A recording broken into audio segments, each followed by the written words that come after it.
After the devastating fire that destroyed our new Leopard 50 catamaran, it was looking like we were going to have to wait years for a new boat. But there's a light at the end of the tunnel, and a new boat has our name on it. So we won't keep you in suspenders. Kick off your shoes and come barefoot with us and find out what our new boat is going to be.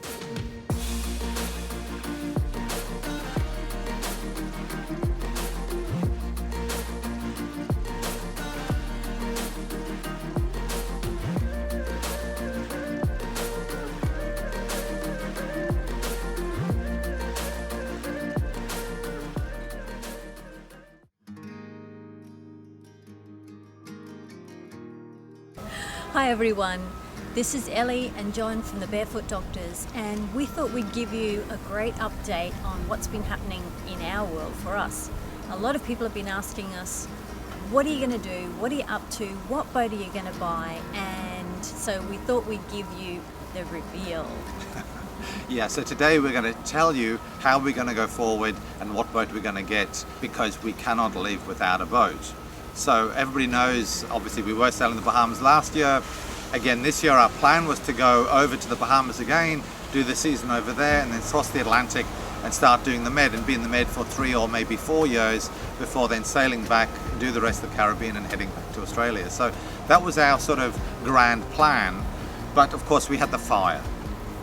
And that kind of messed it all up, really. But it's interesting because even though the plan was completely destroyed, we kept focused on what our dream was, and our dream was to go back to the Bahamas, and we are without a boat, but we got offered the opportunity of staying in the Bahamas on Long Island in a friend's house. So we don't have a boat, but at least we're getting back to the Bahamas, and ironically that was going to be part of our plan. And the really weird thing is, the exact day that we chose to fly to the Bahamas is exactly the day, to the date, that we went across to the Bahamas a year ago on our 50s. So yeah, it's kind of like, this is just too weird. So yeah, we've seen some really awesome boats that have ticked a lot of the boxes that we require.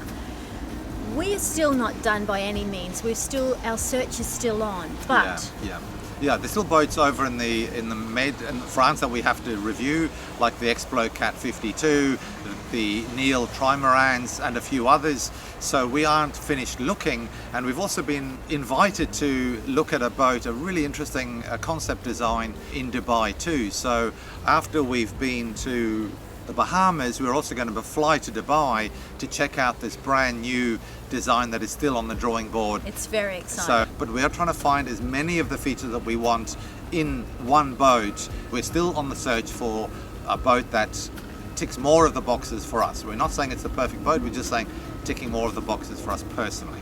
But if we go back to the plan, and the plan was that we were going to finish another season at the Bahamas, then we were going to sail the Atlantic, and we were going to go to the Med, and we were going to explore the Med for 3, 4, 5 years, who knows.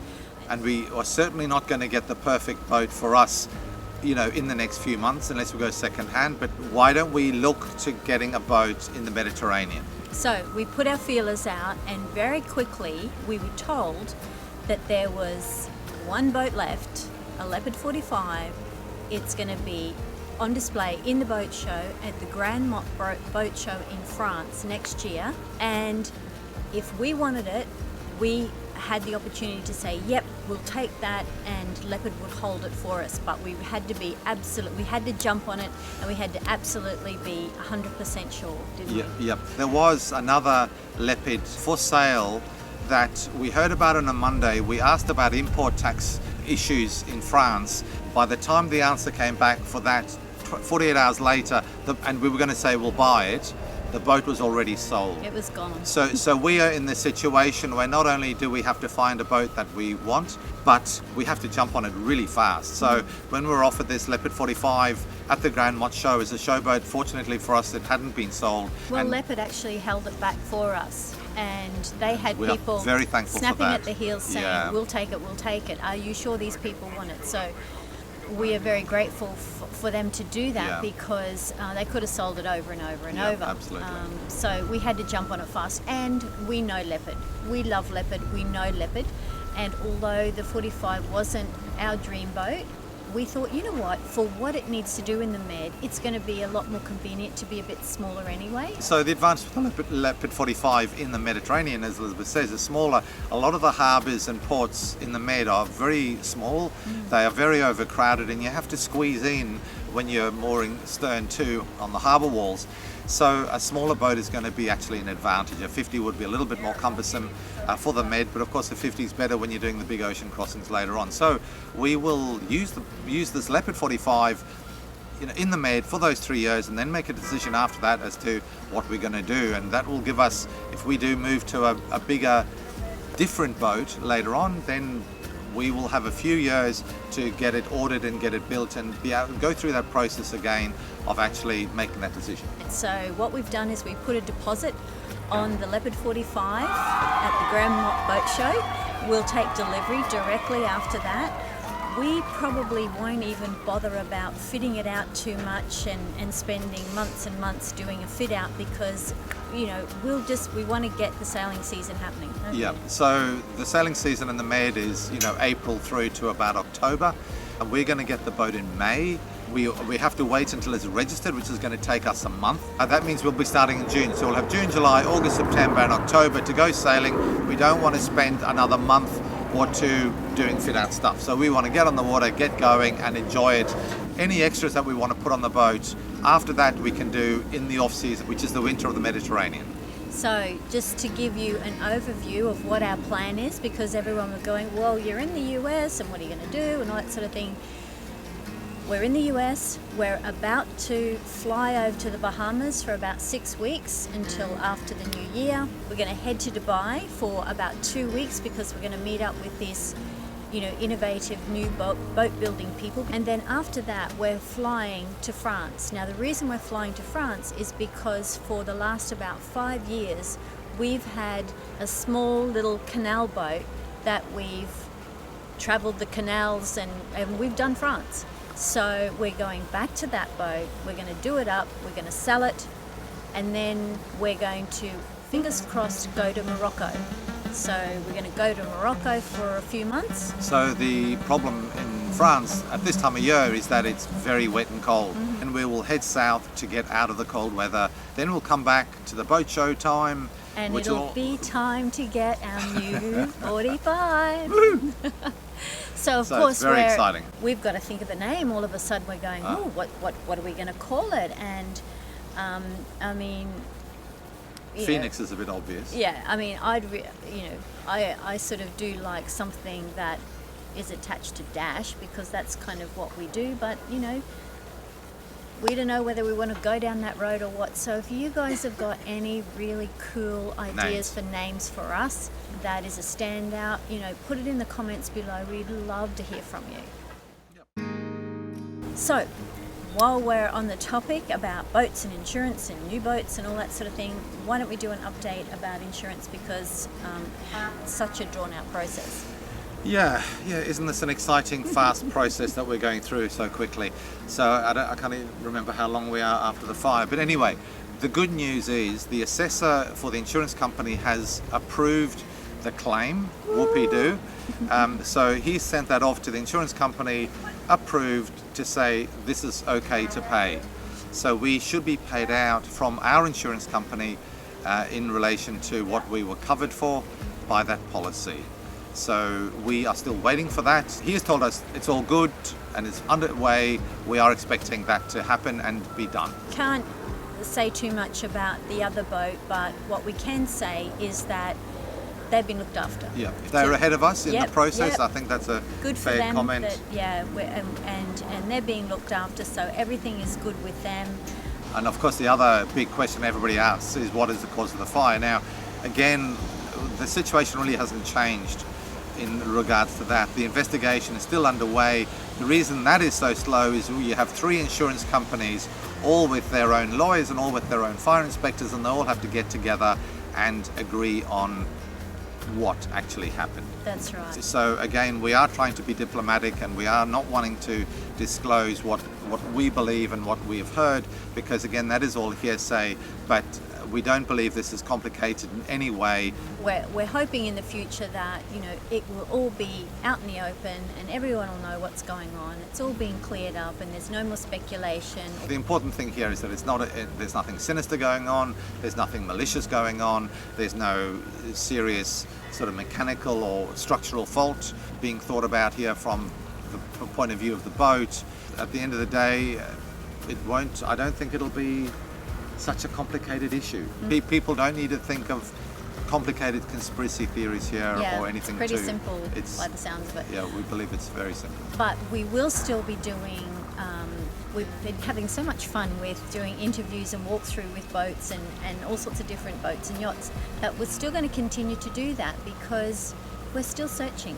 You know, we still haven't found what we're looking for. Hey, they should make a song of that. In the interim, we got our med boat and we've got our deposits, so that's going to be really exciting.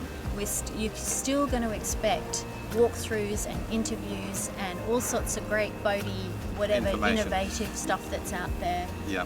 In terms of future videos, we're also still going to do some more on insurance legalities with crises on boats in relation to insurance and salvage processes. And I'm still trying to find a fire expert that is willing and able to talk with experience about what we should be doing and all of you should be doing with your boats in relation to fire. Definitely. It's surprisingly hard to find somebody willing to come on public media and talk about it because I've spoken to quite a few people that say, oh, well, I know about this, but I don't want to comment about all that. The other thing is there's so much grey area and there's so much that, you know, you have to protect yourself about. We've heard about situations where there's been a lightning strike right near the boat and they've lost all their electronics and instruments and everything.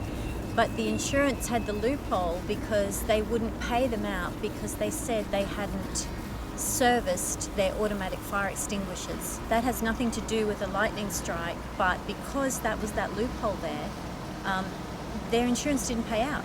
These are really bad outcomes for some very simple processes on your boat, and it really does highlight that if there's requirements that you need to take as a boat owner to keep your boat in proper working order, I think is probably the term that the insurance company uses, and then they've looked through all the servicing and documentation, etc., and found there's one thing that you haven't done which is completely unrelated to the lightning strike. It wouldn't have helped that anyway. But if that's a loophole that the insurance will use, then that's something that we all have got to be really aware of. Yeah. So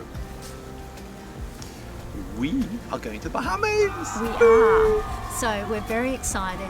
No, we don't have a boat, but we're getting one in May. We're getting one in May, So and that makes us feel very, very happy and very contented. We're going to go to the Bahamas. We're going to do swimming and diving and frolicking and all sorts of wonderful things, and we're going to love it, and we'll be able to at least kind of close the loop for now until we return in our forever boat. We really wanted to give you an up-to-date version on what's happening with us. We've been having a wonderful time in the US. We've been doing all sorts of things, like we've been up to Vermont, just on the edge of Canada, where they're having snow now, and it was freezing back then. It was absolutely freezing. We've been down as far as the Keys, and you know we had some wonderful connections with some subscribers of ours, and now they're great friends, and they put us up in Key Largo in Key Largo, and we've been all around the middle. So we have just come back from Cape Canaveral, where we went to the Kennedy Space Center, and it was awesome. It was so exciting. And the thing about that is there's so many innovative things that get discovered because they're trying to send people to the moon, that we as a civilization and a community and whatever, we get to use that technology in due course, and we have been helping people along the way. So there's been a number of people that have been in distress, and TUFMINDS, us, have been able to reach out to them and help them. So we've kind of been doing work and play. So that's really been an overview of what we've been doing while we're in the US and waiting for the planets to line up and the powers to be to present us with a boat. So we were up in Georgia too, and we tried to meet up with the Sailing Dauntless guys, but the day we were there, they had just left. So hey guys, you're doing a great job. Love your videos. Love your show. I'm not going to say it's not a show. Theirs might be a show.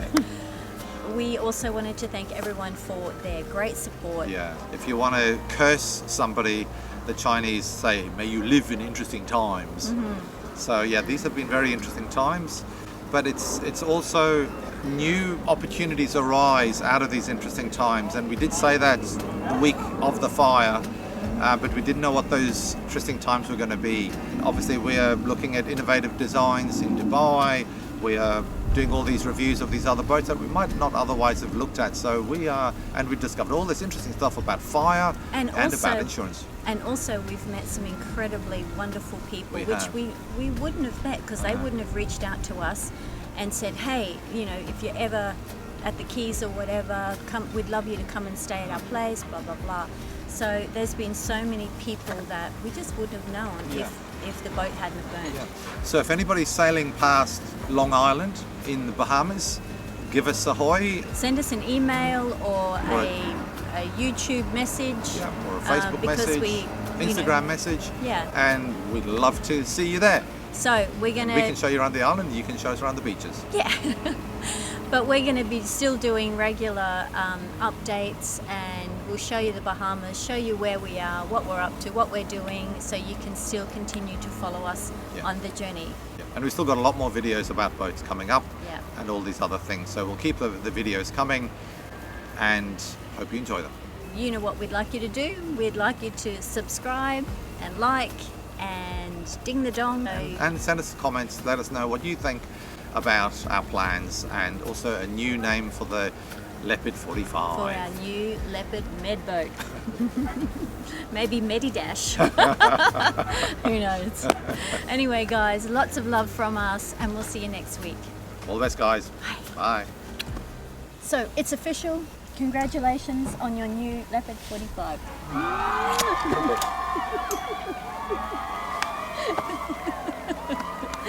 We got one! We got one! I can't let you go, baby. I just want to tell you that. No. Yeah. All of my friends say, girl, you better take care. 'Cause that man is trouble, you best beware. And though deep down. If you have liked this episode, hit the like button, subscribe for free, and ding the dong so you don't miss your fix of the next exciting episode. Love and health from the Barefoot Doctors. Love you, baby. I can't let you go, baby. I gotta tell you now. I thought you were starting. Hi, everyone. I think start that again. And that's all we're going to say about that, and we will only ever say it once, so I hope you got it.